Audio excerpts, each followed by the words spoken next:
Black Mirror styles itself as a modern take on the Twilight Zone, so I understand where Metalhead is coming from, and I also understand why they felt the need to make it black and white. But if you're not that familiar with Black Mirror's primary cultural reference point, then I can see some more cynical audience members reaching the conclusion that it's in black and white as a means of hiding the quality of the special effects. This is not to say that Metalhead's special effects aren't awesome and it doesn't look wonderful, it totally does. I've blathered on in the past about just how much I love modern films and TV shows that use black and white as a means of enhancing the atmosphere, and Metalhead is all about atmosphere, so it does make a lot of sense to me. I'd argue that Metalhead feels like an adaptation of the sort of weird industrial music soundscape stuff that I listen to on my commutes all the time these days. To me, it sort of plays out as a visualization of a train of thought while listening to creepy music that sounds like it was made in another dimension of indescribable horror. I can really relate to Metalhead on that level, and if you treat it as that kind of loose and hypnotic experience, it can be quite fun. However, I understand that the type of music I listen to isn't exactly that popular. My experience with it was probably pretty unique to me, and if you take Metalhead at face value, then yes, there are a fair few problems with it. That's why I started out by acknowledging the cynicism that it might elicit, because it was never destined to be one of the popular episodes. Metalhead's very unlike most episodes of Black Mirror in just how simple it is. It's a post-apocalyptic hellscape following these survivor types who get stalked and hunted by these robot dog things.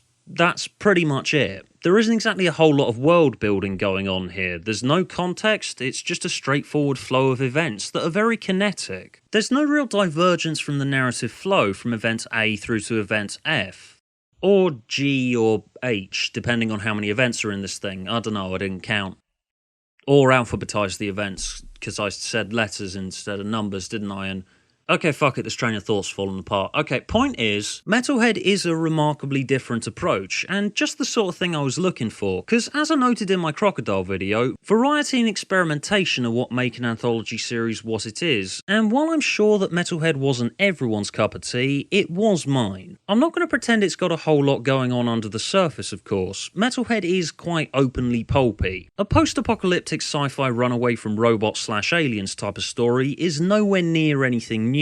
It just seems like some kind of meaningful arty thing because of the use of black and white and director David Slade's visual flair, but that's not a bad thing just because it hasn't got a whole lot to it. It's just a strange and unnerving visual experience, and it kind of made me hark back to the days when I used to watch hypnotic nonsensical art house movies in my flat at uni. Though I will agree with some of the common criticisms I've seen of it. The dogs aren't exactly that scary. They are in the respect of being bizarre and alien killing machines, but they're small and they're not exactly that flexible. I know they were inspired by these Boston robots that everyone's terrified of, and they are kinda freaky, and conceptually they're pretty scary, but they just don't really look all that intimidating in Metalhead is all. I guess it's partly because the landscapes and just the visual style of Metalhead and the black and white make the episode look and feel more portentous than the actual antagonistic forces themselves. That doesn't put me off, but I understand why others might have been. I also wasn't too struck on the ending. I did feel it was a bit too on the nose with its, ooh, look, it was teddy bears they were looking for all along. Look at how ironic we're being. Look at it. Look at it.